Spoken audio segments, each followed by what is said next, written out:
if you really want to understand ACT or psychotherapy or behaviorism, you can do it through the Matrix in a particular way. So welcome back to ACT Root to Fruit. My name is Marcel Sarah, and I'm swimming around in this whole contextual behavioral psychologies to get to the substructures, the building blocks of ACT and FAP and compassion focused therapy and all the stuff that's in ACBS, and hoping to help folks get more precise and have a better grasp of what they're doing. And today I'm really grateful to be joined by my buddy Jacob Martinez. Thanks for joining me. No, you're welcome. One of he's my snow brother, one of the few of us in Wisconsin who are. Yeah, it's about 1 degree Fahrenheit outside right now. I've been really inspired by you to get deeper into the books and to push myself in ways that aren't necessarily always my go-tos. So I appreciate that about you. You're a hard working MFer. Well, I always appreciate talking to you and enjoy anytime we get the chance to chat about whatever. Yeah. So Jacob's a therapist here and in private practice and does consultation around these CBS modalities and is a big champion of the Matrix. He's got a couple of websites. One is thematrix.com and also Act Naturally and theactmatrix.com. theactmatrix.com. And actnaturally.net. And has curated some really helpful information to help people to explore RFT and you published your book on the Matrix. So welcome. Thanks for joining me. Oh, you're welcome. I'm glad to be here. Yeah. So let's talk some Matrix. Sure. And function, if that's okay.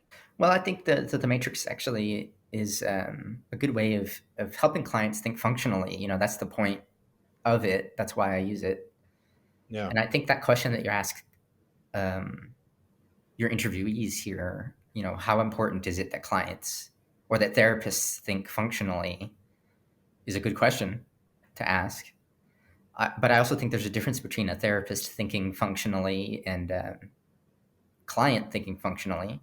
I think it's the therapist's job to think functionally and then to help incrementally a client start to think functionally and analyze the function of their behavior. What's been your experience of seeing things and thinking more functionally since jumping in this arena?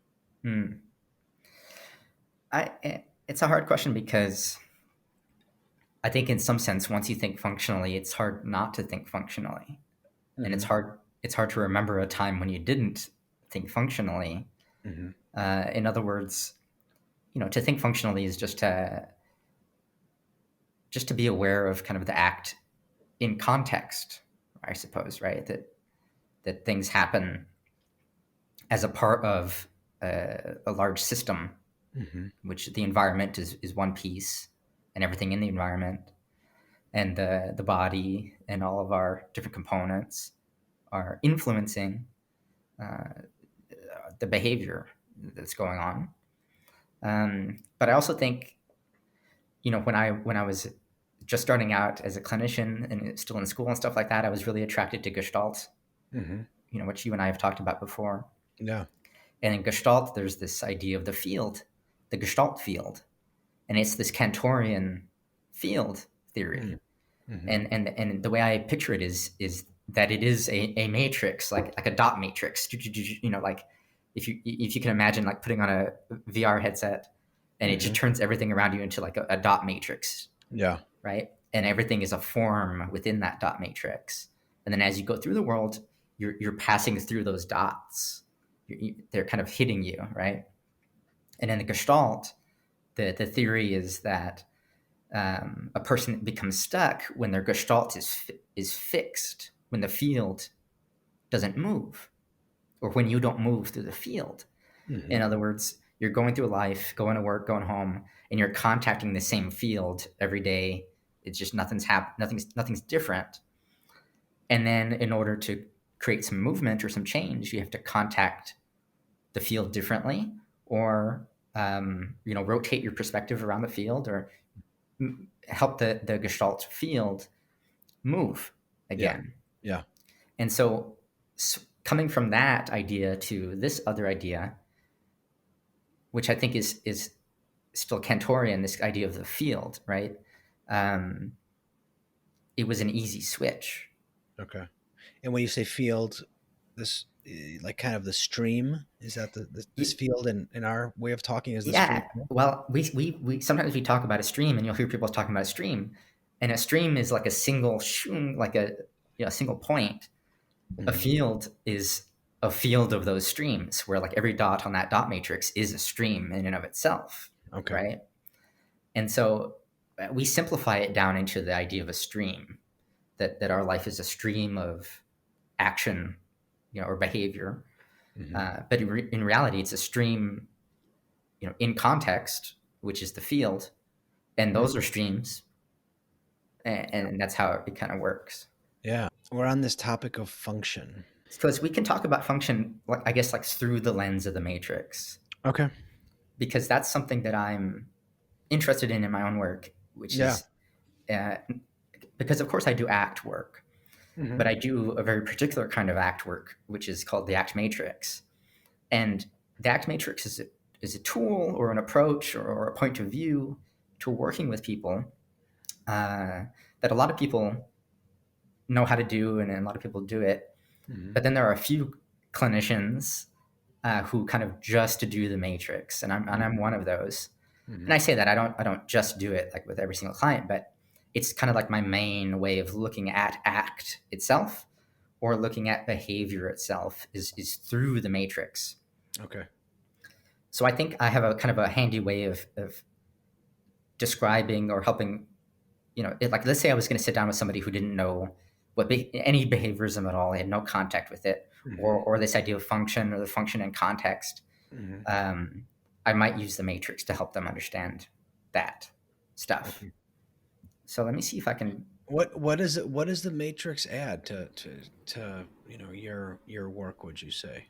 Um, It adds kind of a structure for me, because I am a person who needs a lot of structure hmm. in the kind of interventions that I do, Yeah. or at least like a map. And Yeah. you could kind of see, if we do a matrix here together, Yeah. or at least play around with it, Yeah. how we can kind of continue to refer to it throughout the discussion.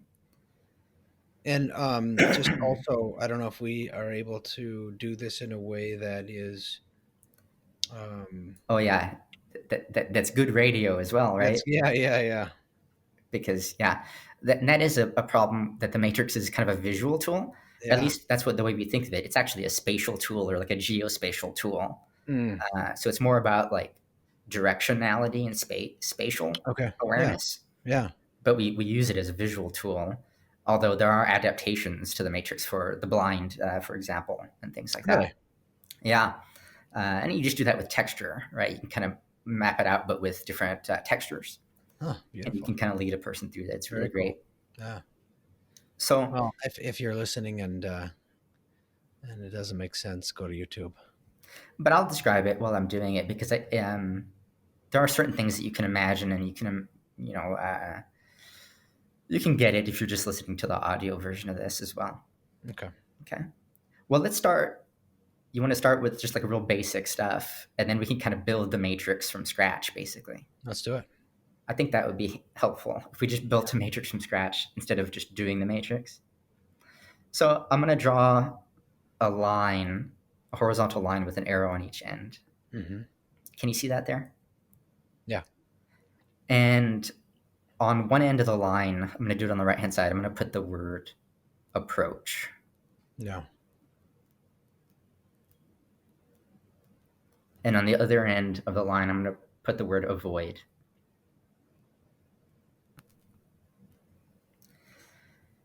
And that's it. Yeah. And so now we have this line. One side is approach, the other side is avoid. And I want you to imagine the very earliest organism that ever existed on the planet. Like at the birth of the planet, once the Earth cooled down and was not full of lava and stuff all over, and the temperature allowed life to form. Mm-hmm. Talking about like microorganisms, single-celled organisms here. Yeah, yeah.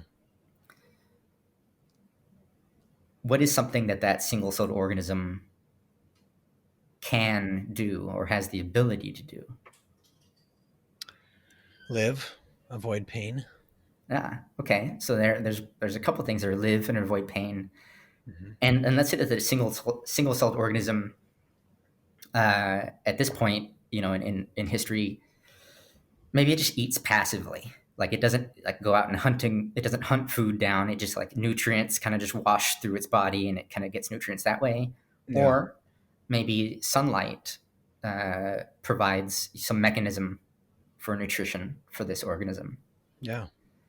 So this organism would need maybe to develop some motor functions at some point or some sensory organs to tell the difference between what?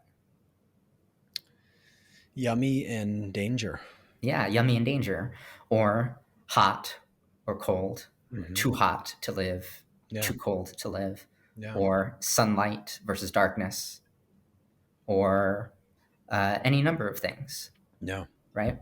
So the simplest organism ever, once it gained mobility, essentially, uh, could do these two things. It could approach or avoid. In other words, the sunlight hits it, and if it likes the sunlight, it wants to stay there. If it's too dark, it might try to search for the sunlight. Mm-hmm. If it's too hot, it might try to avoid that heat, try to find some cooler temperature, and so on. Does that make sense? Yeah. And then if you go on to multicellular organisms and then every other organism that has ever existed on the planet, you can see that every other animal on Earth does these two things.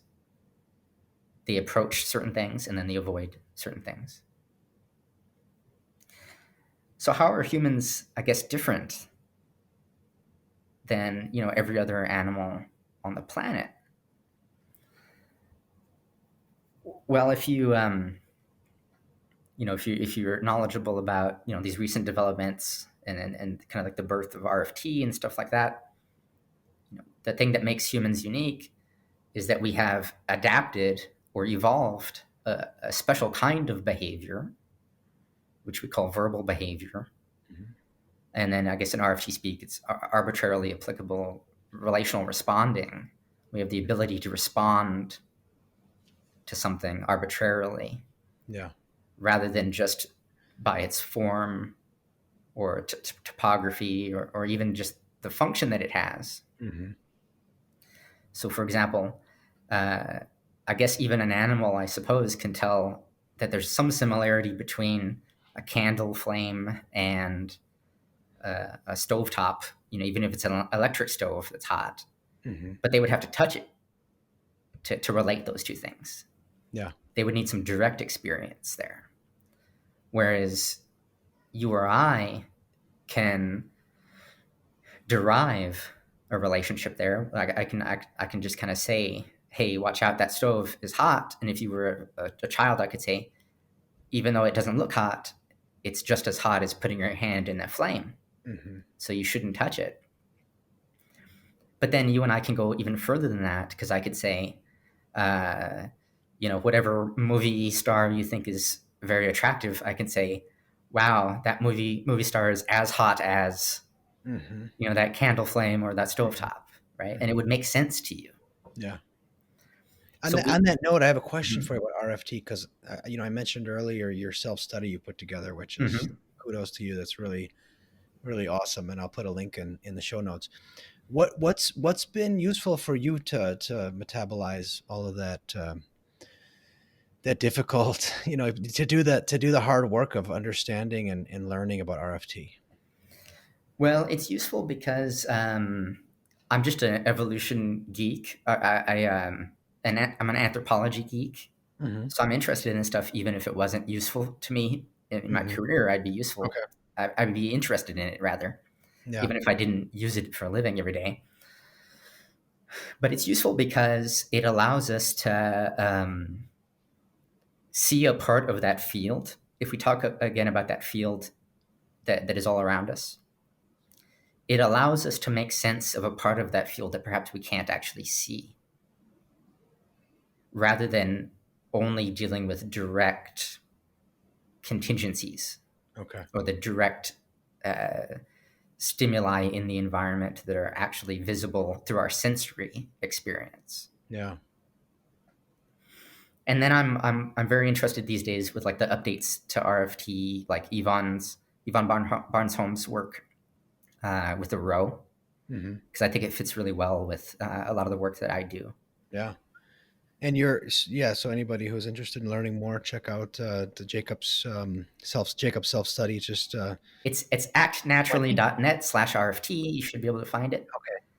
Yeah, I'll put it. There's So little it's like 20 modules. modules. Yeah, 20 modules. Okay. And they're all available there, right? I mean, there's links to articles, and it's not like So what I've done is it's a curation. So there's nothing there that like I specifically have created. Mhm. I'm simply gathering Yeah. bits and pieces that exist elsewhere on the Yes. internet and I'm Yes. pointing you towards Yeah. them. So I don't And host any of that stuff on my own. yes, yes, yes. And would you recommend that as a starting place for somebody who has no idea what RFT is or hasn't read anything, or would you say go read the purple book or go read the I green book? would I would recommend my self-study guide because it's how I got started to learning RFT. Because I tried to read the Purple Book, of course, in 2010. Mhm. Once I discovered ACT, I was like, "Oh, let me see the science," and then I couldn't figure it out. I didn't have Mhm. the language to understand it Yeah. at that time, Yeah. so I had to teach myself that over time. Mhm. But in any case, um, the RFT self study guide that I created is designed to take somebody from like zero RFT knowledge to functional RFT knowledge Okay. Yeah. just through It's- that. To have, I like how Miranda talks about it. She said, like, Hmm. she still has a heavy accent when she Heavily speaks. accented RFT Yeah. Yeah. knowledge, right? Which And is okay, right? I mean, sure, there's different degrees. I mean, it's an entire field of study. You could get a Yeah. PhD in it, and Yeah. so obviously not everybody's going to go to that level. Mhm. But I think I can show you how it's useful here through this diagram that I'm drawing. All right. I'll shut up then. So we talk about approach and avoid, approach and avoid. Every organism on Earth can approach and avoid. Yeah. But then something happens in the human species, and perhaps even a little bit earlier than what well, human is a vague term. We talk about us as Homo sapiens, Mhm. but perhaps Neanderthals had a little bit of that R-ing ability, Mm. arbitrarily applicable relational responding, and I think that they did. And to put that in a different way, that's thinking about something that's not here, that I can't see, I can't touch, and talking about it. Uh, that is kind of a use for that this adaptation or this behavior allows you to do that, Yes. but that's not R-ing. the thing itself, Okay. if that What makes sense. what is the thing itself? Well, let's let's draw another straight line down here like this. Mhm. So what I've done here is I've taken that horizontal line with an arrow on each end, approach and avoid, and I've put a vertical line straight through it, so Yeah. to create like four boxes. Yeah. And on the top of this line, Crucifixion here. yeah, so it looks like a cross. So on the top of that line, the vertical line, I'm going to put sensory.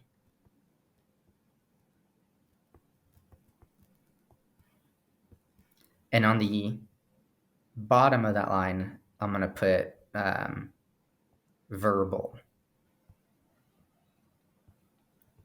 Or you could even think of this as mental. Okay. Although our mind, from an RFT point of view, is just that verbal behavior. So if you've got these two now distinctions, approach and avoid, and sensory versus verbal, Hmm. what we have here is a matrix, and this is a particular kind of matrix, and we can see how things that happen on the outside, like sensory stuff, so things that we can interact with, see, touch, hear, smell, taste, etc., can lead us to want to approach or avoid those very things, right? Like if you eat something that's spoiled, Mm-hmm. you want to avoid that. So your senses allow you basically to approach or avoid different things. Okay. And that top sensory is not distinguishing between um, things that I'm sensing on the outside versus inside of my skin. Not necessarily, because the things that you're sensing on the inside of your skin, if we're talking about mental experience, yeah, that is down there in the bottom, that verbal slash Uh-huh. mental Okay. experience. Okay. So you can think of it as sensory experience on the top and verbal experience or mental experiencing on the bottom half. Okay. Okay. So for example, let me kind of show you how this RFT stuff kind of comes into play using an example. Let me change the color here. So let's say we have something like, let's just use a quick example that's very easy to understand. If I put vomit or vomiting Mm-hmm. it's a sensory thing. Vomiting is a sensory thing, or something our body does. Yeah. And it's something that is usually very aversive to Mm-hmm. us. We don't want to vomit. Very few people enjoy vomiting. Yeah. And it tends to be something that we avoid doing. And if you think about vomiting, there might also be some mental experience that shows up, some verbal or mental experience that shows up for you. Yeah. So when you think of the word vomiting, or if you imagine somebody vomiting, what is something that shows up on the inside of you? Like some disgust. Yeah. So we might think, ooh, gross. Mm-hmm. That may be a thought we're having. And then a feeling might show up, which is disgust, that goes along with that thought. I think about the stuff in elementary school. The janitor would come by with a Yeah. powder that they would throw in there. Yeah, Ugh. definitely. So then, what if I told you that I could, through verbal behavior, through this power of, this R-ing ability, arbitrarily applicable relational responding, we could transform vomiting from something that you want to avoid to something that you want to approach. How would I do that? Well, I might. So let's say I'm going to put vomiting over here now. Mm-hmm. So that's something we want to approach. The way I could do that would be to say that glass you just drank out of was poisoned. Mm-hmm.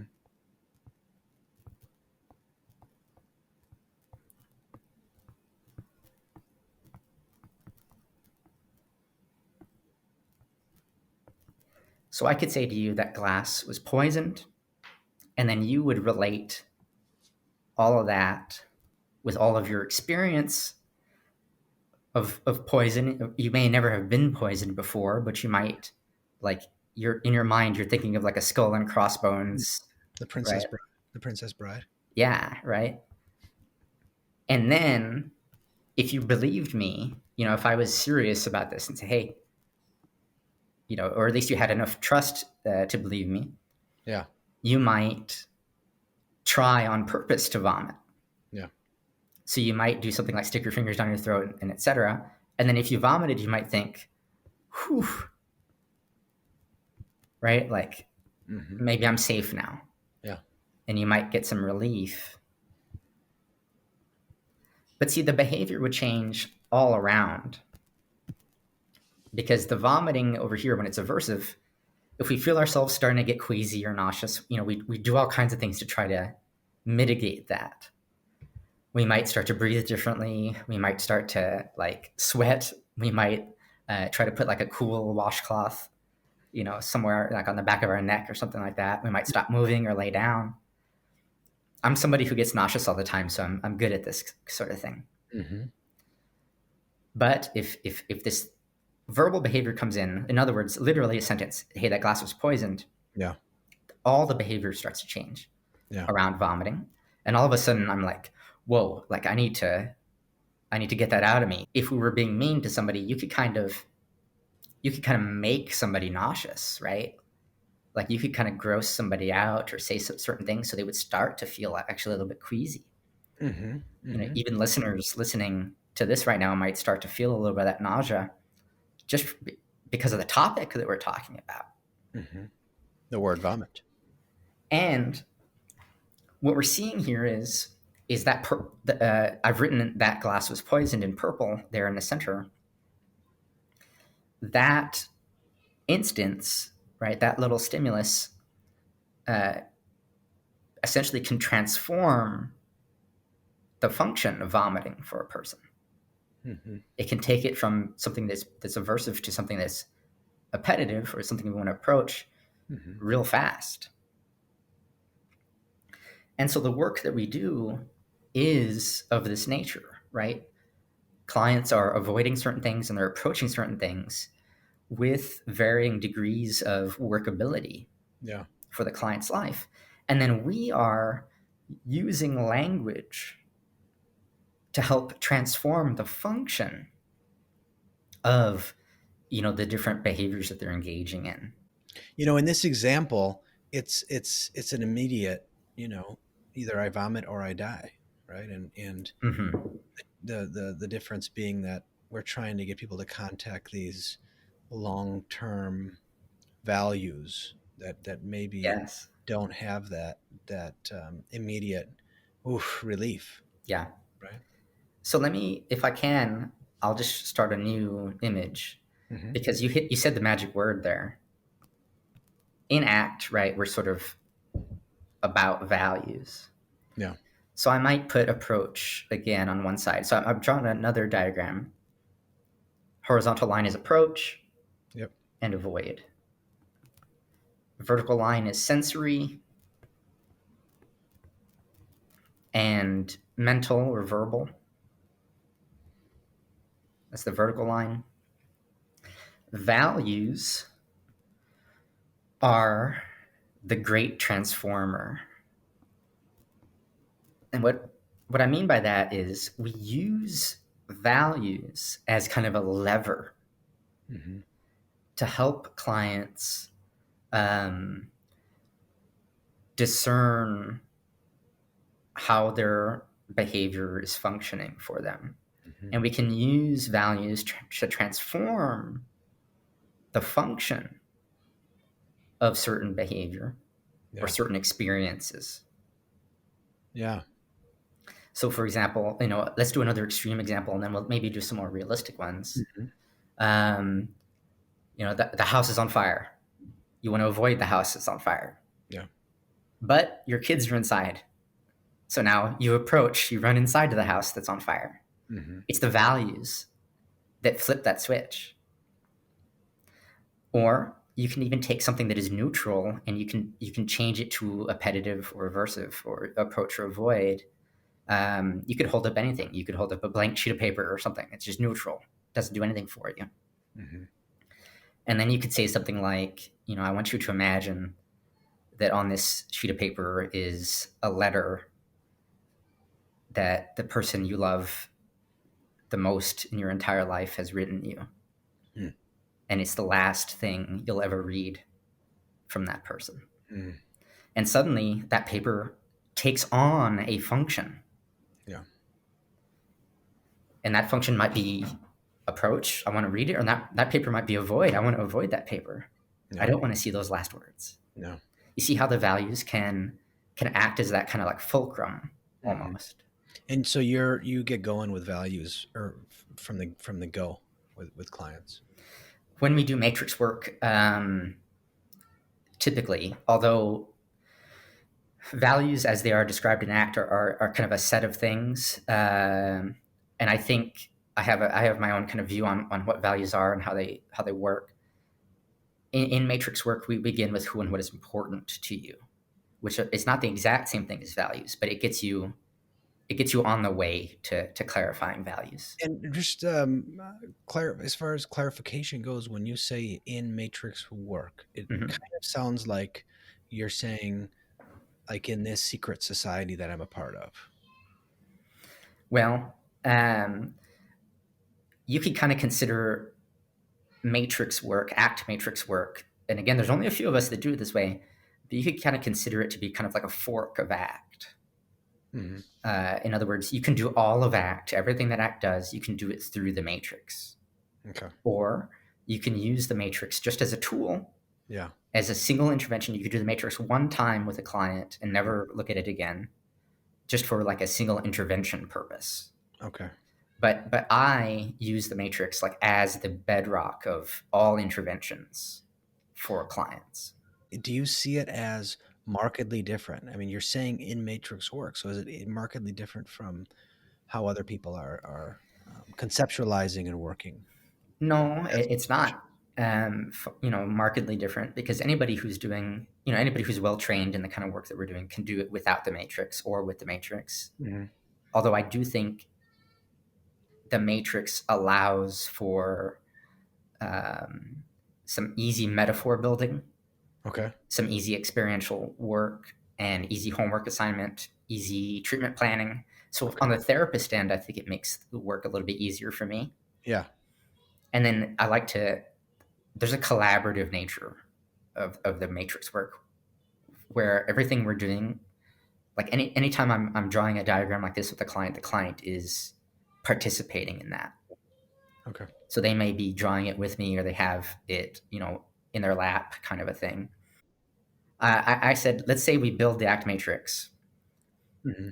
Um, let's take it one step further, right? Because you could use this system, like this diagram, which is just two lines: approach, Hmm. avoid, sensory, mental, and you could do a lot of act work with it.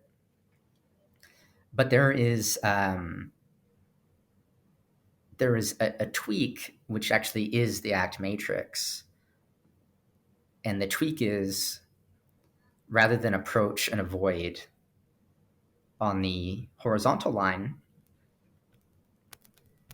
the words are toward and away. Hmm. And that sounds almost exactly the same, Yeah. except when we say toward in the matrix, we mean toward who and what is important to you Hmm. specifically, rather than just toward anything. Yeah. I'll put who and what matters. And And that. Oh, go ahead. away in the matrix is simply away from uncomfortable, unwanted, or stuff that's hard to hold on to, Hmm. or stuff that shows up to get in the way. The dangerous part of that kind of thinking is that it's one way or the other, which isn't always the case, right? Correct. And we can talk about that here in just a second, because that is a dangerous part of this kind of system. Hmm. Although the way I kind of explain it is, a rabbit can move away from a coyote and toward a carrot at the same time, Hmm. and it doesn't have to be one or the other. So if we go back to values for a little bit, who and what matters is not the same as values, because my kind of belief is that values are imbued sort of in everything that we do. Hmm. Like all behavior, it relates to our values in some way. Yeah. So even the stuff that's showing up on the inside, that is, our emotional experience that we like to label as, negative or bad or wrong or whatever, it has a lot to do with our values, Hmm. right? Or it can reveal a lot about our values with us. So our values are not just like down here. So that's like a common misconception about the matrix, is our values are just like this box, the bottom right hand Hmm. box, and then that's it. But values work is actually, it's kind of woven through every part of the work with clients, because we see values in here, we see values in here, we see values in here. Yeah. I'm going to just step back here for a second. I'm going to say, what are you trying to present here, and what are you hoping that he will take away from your talking about your approach to the matrix? Because what you're talking about here is something you've developed. Not yet. This is still standard, regular act matrix stuff that you can read in any book. Okay. So we just went from approach and avoid, just pure approach and avoid, to toward what matters and away from stuff that shows up that gets in the way of what matters, essentially. Yeah.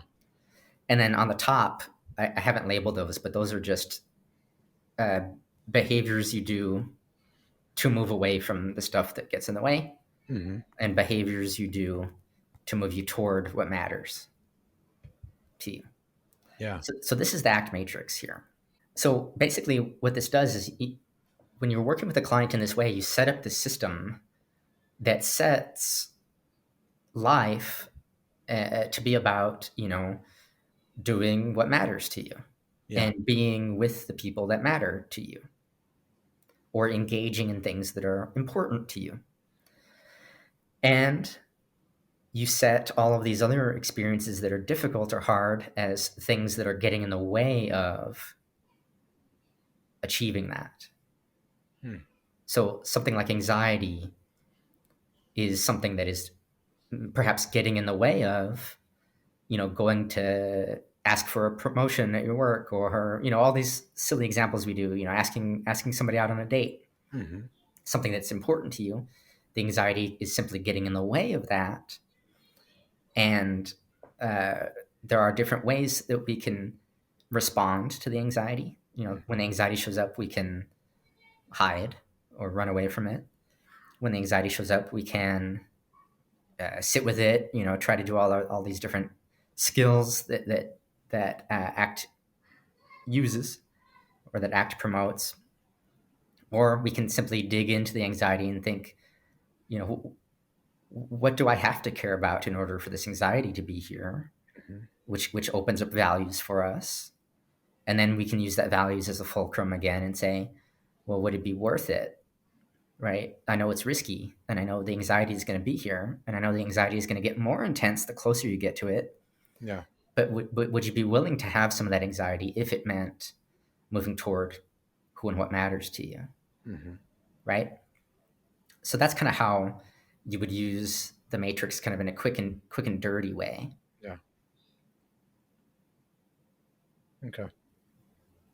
I really like the visualization. I think that's really helpful to just get people to see, and there's a lot of diffusion that can happen and seeing these words and creating this together. Sure. And then you can draw out loops, for example, like the stuff shows up here, and then we end up doing a behavior up here, and then that behavior results in more stuff showing up on the inside, and then back and forth.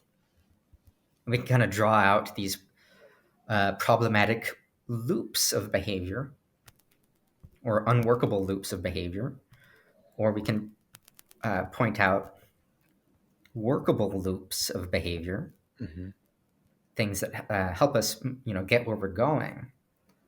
So when I say it's not just a visual tool, but it's kind of like a geospatial tool, what I mean by that is clients can take this home, and if they're well versed in kind of viewing this map, they might be out and about, and they might like kind of almost in their mind kind of have this map. For example, I've done hundreds and hundreds of these matrices with clients, and what I started to notice was I come home from work or something like that, and I'm irritated or I'm stressed out.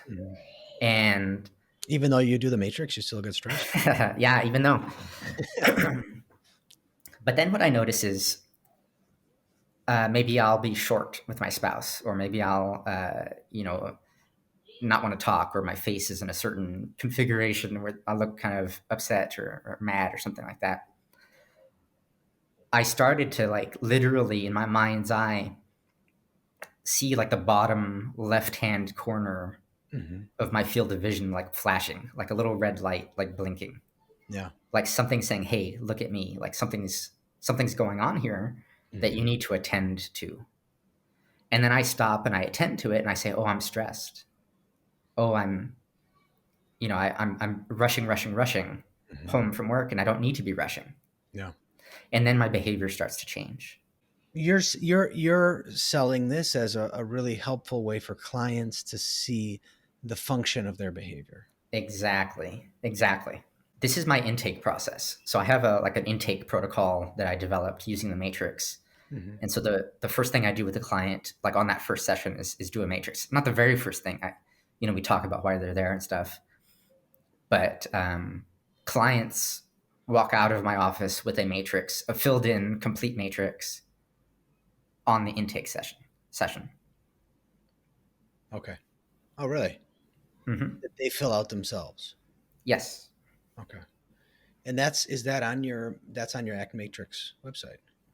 I have that intake protocol, yeah. So I have theactmatrix.com, which is my website. Mm-hmm. And in there, there's a get started link or whatever. And you can read like how I do it step by step. I have a first session protocol, and then I have session 2, session 3, and 4. Okay. Very cool. And so can you say a little bit about what you've done to the Matrix and how you Mm-hmm. personalized it? Yes, I can. So there's been some criticisms of the Matrix in the past, which are valid, I think. And part of the criticisms are that clients don't only have problems with avoidance. In other words, avoiding things or moving away from stuff is not only a root of suffering. So that's one criticism. The Mm-hmm. second criticism is toward and away as as two words are in opposition to one another. Yeah. Like in real life, you can't move toward something and away from the same thing at Mm-hmm. the same time. Yeah. Physically, it's just not possible, right? But in matrix work, you can be moving toward something and away from the same thing, which gets confusing for clients, but it also gets confusing for therapists. So almost every clinician who learns the matrix begins to use it in a way that is toward values or away from values. And every client who takes it home starts to use it that way as well, in my experience. They think of it as toward my values or away from my values. Yeah. Now, that's a different tool. That's the choice point. There's already something for that, and that's not the matrix. Okay. But you can't avoid it because the words toward and away are in an oppositional relationship, in our mind, just because all of our learning history has told us toward and away are opposites of one another. Yeah. Right? So it's really hard to get around that. So I've done some work to kind of mitigate both of those criticisms, or what I would say are flaws of the matrix. So I'm just as critical of the matrix as any other person.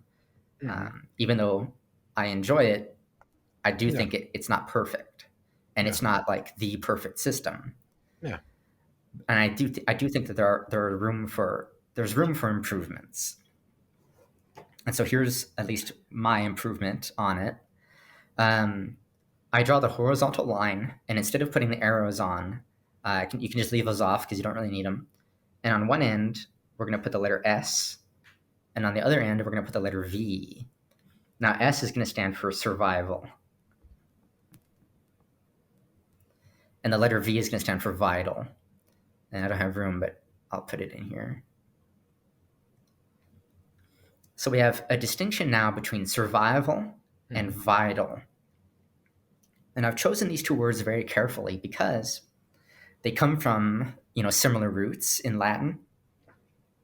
Survival, the original word, meant to outlive. So to survive means to outlive. And survival stuff helps you outlive, right? It's our evolutionary, Mm-hmm. it's in our DNA to survive. Yeah. Vital comes from a Latin word which means to get more life, okay? Or something that adds life. Hmm. So that would be something that, we have this phrase, like a vital experience. Yeah. A vital experience is something that kind of invigorates you. It gives you more life. So vital stuff is kind of like why we're alive, like like, oh, I want to be alive so I can do these vital things. Mhm. Survival, it just means like staying alive. Yeah. Okay. And then we have a vertical line down the center, which is the same as the traditional ACT matrix: sensory stuff on the outside or outside stuff, including behavior that is outwardly seen, through our senses, and then mental experiencing or verbal experiencing and verbal behavior on the inside. So what that means is, at the moment of birth, when you're a baby, you're really interested in surviving, but you're not too interested in building a vital life Mhm. or engaging in vital experiences. Mhm. As time goes on, you hope to have more vital experiences and to have as many vital experiences as you can before you die. Yeah. So it turns out that all of the away moves that you can think of, like when I do these towards and away with clients identify away moves. Mhm. A lot of the most common away moves are shut down, push Mhm. people away, avoid stuff. But sometimes there are behaviors in the away side that are curious. They're not avoidance based. They're things like, um, maybe engage in behaviors that are, well, let me figure out how to say this actually.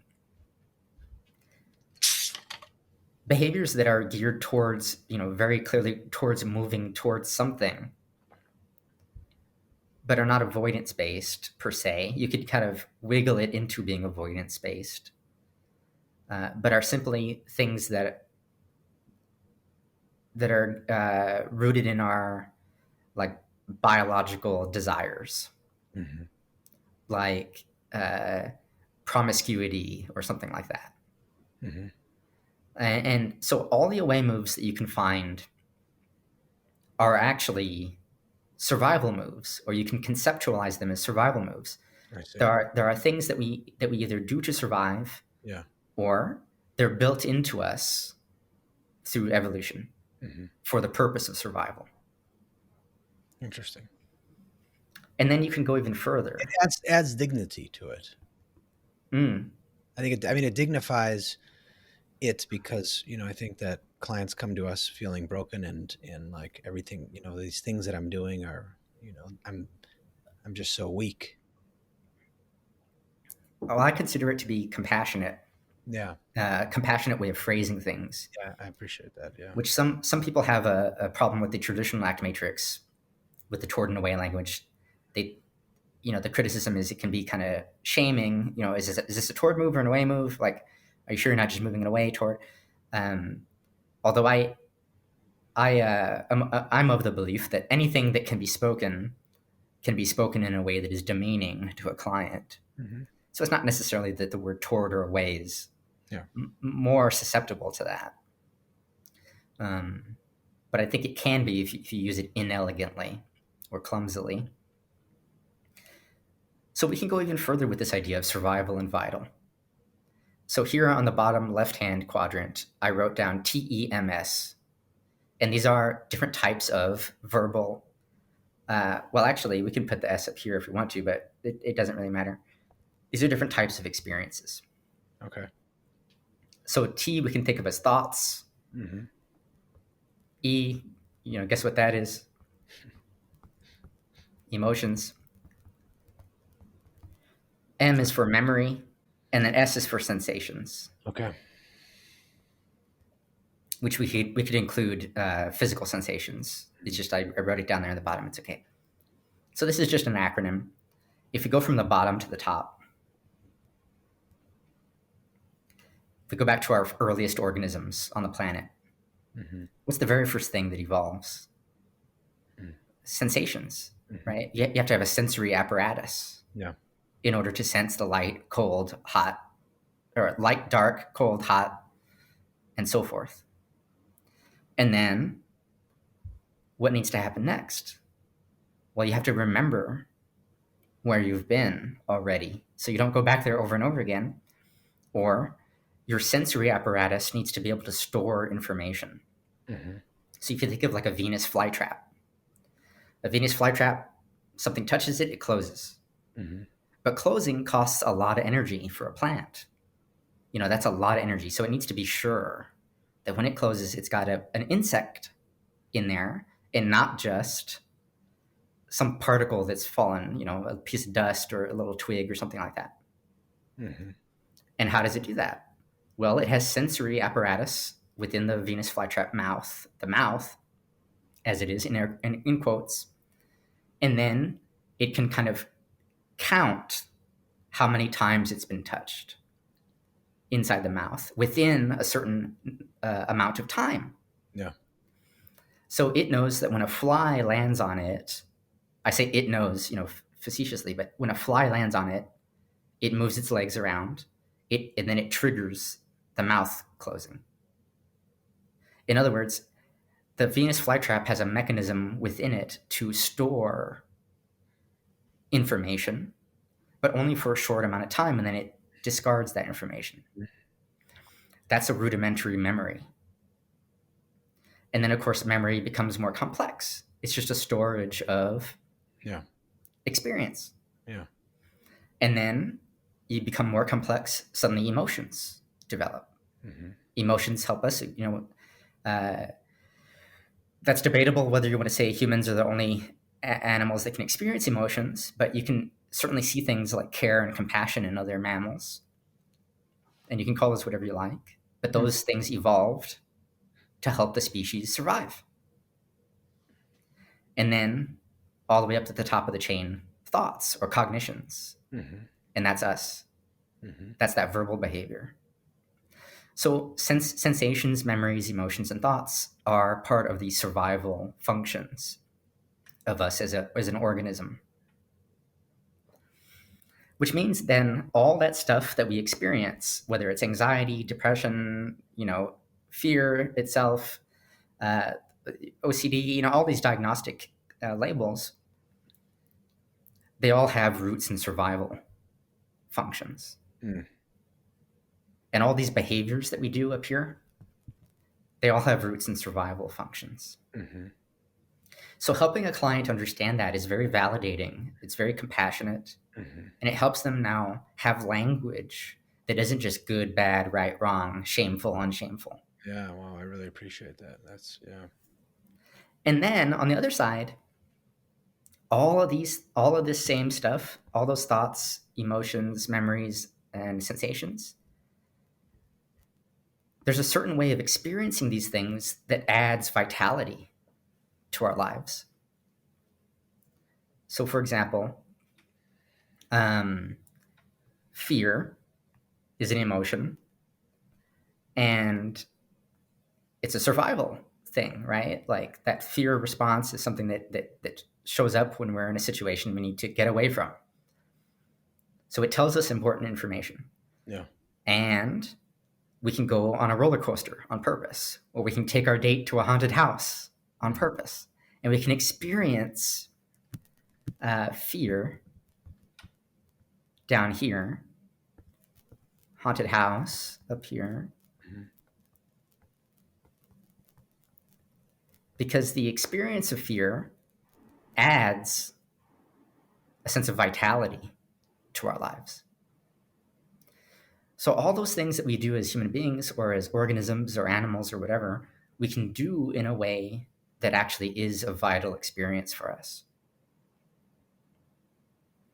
And we use verbal behavior or these methods or techniques that we use in ACT to transform the function of some of this stuff that's just survival, that's kind of its only motivation, to things that are more vital experiences. Even something as simple as breathing. So can I lead you through a little exercise? Yeah. So throughout this entire talk that we've been having, you and I have both been breathing. But I don't know about you, but I haven't been aware of my own breath during this conversation. I'm up and down. Right? Yeah. Times as I bring awareness to my breath, I notice that I'm breathing very fast. Mm. Breathing is a survival thing, right? I mean, it's one of the most basic survival things that we do. Our body has to breathe. in order to survive. But I wonder what will happen if you and I take just like 30 seconds just to consciously turn our attention toward our breath. And during this 30 seconds, you can choose to breathe as deeply or as shallowly as you like, for as long or as short as you would like. And simply breathe as if nothing else mattered. Let's do that together. Okay. Ready? Mm-hmm. Go ahead. Go. Okay. So that was about 30 seconds or so. Mm-hmm. What was that experience like for you? Well, it was different from the rest of our conversation. I was more focused just on one thing, and I was kind of playing around with my breath, kind of breathing fast and changing the rhythm of my breath, just for fun. Yeah. Yeah. So we might say that choosing to just attend to the breath for those 30 seconds perhaps adds a sense of vitality to those 30 seconds in your life. In other words, we can take a survival thing and we can transform it into this vital experience. And what if we could do the same, not just with our breathing, but with our emotions and our thoughts and everything else that shows up on the inside, those scary images and things like that? We could look at them as this is just a scary thing, and we could look at it in a way that actually adds a sense of vitality to our life. Yeah. And there's various different ways you can do that. One of them is slowing it down just like we did there. You could slow down a breath, you could slow down a thought, you could slow down an image or a memory. Other ways might be just to use some of that language like we were playing around with earlier. We could say, the ability to have this memory right now, what does that tell you about what's important to you? Yeah. Or what does that tell you about being a human being? Or, this emotion that you're experiencing, what would it be like if this was, the last emotion you ever felt? Or what would it be if you could hold this emotion in the presence of somebody that you loved and cared about? Yeah. Or what would it be like if you could hold this emotion in the presence of me here right now in front of you? And so forth, right? Yeah. So we're taking something that is normally very scary, aversive, or whatever, or in this case, contextualizing it in this way, simply a survival thing. Yeah. Simply a function of evolution. And we're imbuing it with some meaning through verbal behavior. Yeah. And then noticing what happens next. Yeah, and I find for me where I'm at right now in this work is especially when I'm clicking with a client, is I find it a lot more effective to just kind of do that rather than say let's do this. And it is kind of walking through the experience rather than like explaining the experience and then walking through it. No, for sure. Yeah, it's helpful to experiment with that. Like a lot of clinicians are geared towards, or they come from a background of, let me explain this exercise first, set it up, and then we do it. Yeah. And then we process it if we're lucky. Sometimes you don't process it afterwards at all. But I think it's helpful sometimes to simply do the exercise and then process it first, and then explain it if you need to explain it. Yeah. Third. Obviously, words and symbols all have meaning, but this matrix is a symbol, right? Yeah. So you send this home with a client and you might say, could you just be aware of the survival stuff that shows up for you and how you respond to it, and those vital experiences that show up and how you respond to those? I like that. And then perhaps when they come back with it, they can share some of those. And then you just break down, like, in what way did doing this help you survive? Either in your own history, like in your past, like when you were a kid, or evolutionarily. In what way, do humans doing that thing that you just did, in what way has that helped us survive? So in regards to the matrix that I developed, this is what I call the SV matrix, or the survival vital matrix. Yeah. Survival stuff is not like bad, right? And vital stuff is not good either, right? It's just survival and vital. Mhm. So like that experience of me going to work, coming home real fast, changing my clothes, getting married, driving back to work, that Mhm. was a vital experience for me. Mm. Like that added a lot of energy and like invigoration into my life. Mhm. But it's not very workable for me in terms of the kind of life I actually want to build. Yeah. Skydiving, we don't skydive for survival purposes. Like that's not built into our DNA. Mm. Skydiving is not a survival thing; it's a vital thing. Yeah. But if I'm going skydiving every day and my kids are at home and they say, "Why is Dad gone on the weekends every weekend? How come he doesn't play with us?" Because I'm skydiving. Then I need to look at that, and Yeah. I need to assess the workability of that action. So, well, okay. So we're as we wind down talking about the survival vital and your personal touch on the matrix. I mentioned earlier and you mentioned also this curation of some of the work that you've done. Also want to talk about, this book that you basically you wrote and then, you published online, at actmatrix.com, which is your matrix book basically, and is a kind of a beginner to end, complete matrix Mm-hmm. training, right? It's all about the matrix. So my original idea is like I'll write a book on the Matrix, but there's already been a couple of books on the Matrix, and they're very good books. Hmm. And I wasn't sure if I was really adding anything to the canon, at least not at that time.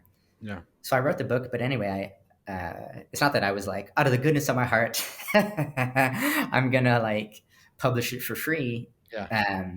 I tried to publish it traditionally, but Yeah. was not, wasn't well received, I suppose, or it wasn't received; it was simply rejected. Hmm. They didn't say it was bad. They just, you know, there's only so much room in the market for Yeah. books that are about the same thing Yeah. from the same publisher. You know what I mean? So I ended up saying, well, this information is valuable. At least I see it as having value. Hmm. Let me just publish it as a website so anybody can look at it for free. Yeah. And I have received an overwhelming positive response Yeah. from clinicians all over the world Yeah. who visit theactmatrix.com and are lucky. I'm lucky enough that sometimes they send me an email and say, "Hey, I really like what you did there with Yeah. this thing," and it really gives me a sense of fulfillment when I receive those emails from people. Yeah. That's beautiful. So yeah, go there and get it before he takes it down and publishes it, to No, be picked up. but if you do want to get on the kind of the cutting edge, I've started a side project. It's on my website, Hmm. but I'm starting like a weekly publication thing. So it's kind of like I think of it as a magazine Hmm. where you get a little page of the magazine on Monday and you get a page on Friday. You subscribe to it, so it's via email, Hmm. and there's a way to it's called actmatrix.substack.com, but there's a link to it on my website. Okay. That's sub as in sub sandwich and stack as in stack of sub sandwiches. Okay. And if you put your email in every Monday at 8 in the morning, my time, and every Friday at 8 in the morning, my time, Hmm.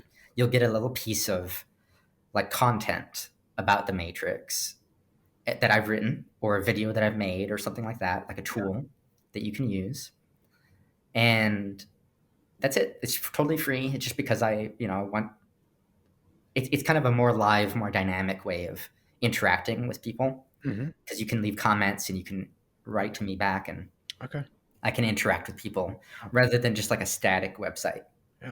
You're doing this out of a big passion that you have for the Matrix, and Mhm. I want to convey just the heart with which you're taking this work forward. There's lots of room for Matrix work. The Matrix itself has been around since 2009, and over that time, it's been distributed so widely. There's people using it in schools and hospitals and businesses, and a lot of people are using it in so many different ways. Yeah. And my aim is to help people understand, like, if you wanted to, if you were kind of crazy like me, you could use the Act Matrix from intake to termination session with a client, Mm-hmm. and here's how you would do that. Yeah. So I'm interested in clinical applications of the Matrix rather than, like, I don't know. There's various things, Yeah. weight loss with the Matrix or whatever, kind of stuff like that. I'm interested in, like, if you really want to understand ACT or psychotherapy or behaviorism, you can do it through the Matrix in a particular way. And some people would disagree with me, and that's okay. I Yeah. think. Yeah, you've done a real deep dive over the years and come out with your own approach that is very much wed to the principles of CBS, and you've evolved it in your own way, and you're excited about bringing that out, and I honor that. I'm really excited about this project that you have. I appreciate it, and yeah, it's my life's work. Yeah, I'll add all the necessary information in the show notes for people to check out your website and do the RFT self study, ACT, the ACT Matrix, ACT Naturally, Mhm. and get a hold of you for any consultation or questions they have regarding any of this stuff. Sure, I'd be happy to. And then I'm also doing a little. Well, this video is probably going to come out after it's done, but I'm doing something on the Act Matrix versus the choice point. When is Like, that? different differences and similarities. That's the 22nd. I am excited, and you've gotten me excited about adding this to my stable house. Yeah, thanks so much for sharing your wisdom and your experience. And I'll be posting stuff for people to stalk you down. And I just want to remind folks that if you're interested in getting involved in a training group, FAP training group, Luke Vandenberg and myself will be co-leading one, which will be, highly experiential. Good way to start to learn function by jumping in the pool, look at your own functioning. So that's you get a hold of me through my website or my email I'll put below. Yeah. Thanks, Jacob. You're welcome. I appreciate it.